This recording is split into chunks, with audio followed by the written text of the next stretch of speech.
প্রশাসনের গাফলতির লেগিয়া আমার দোকান রাস্তা পুরা গেছে। হ্যাঁ, দোকানে প্রচুর পরিমাণে মাল আসলো, নিচে 10 থেকে 12 লাখ টাকার মাল আসলো। পুরাটা একদম আগের দিন ডিউটি আসলো, পরের দিন ডিউটি নাই। হ্যাঁ, ডিউটি না থাকার কারণে এইভাবে আমার এই ক্ষয়ক্ষতি হইল। 2:55 আমরা কল পাইছি রাত্রে।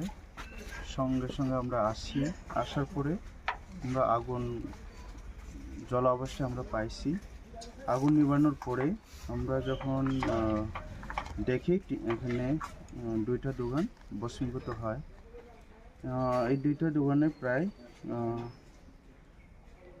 লস হয়েছে, প্রায় 10 আর 14, 24, প্রায় 27 লাখ টাকার মতো ক্ষতি হয়েছে।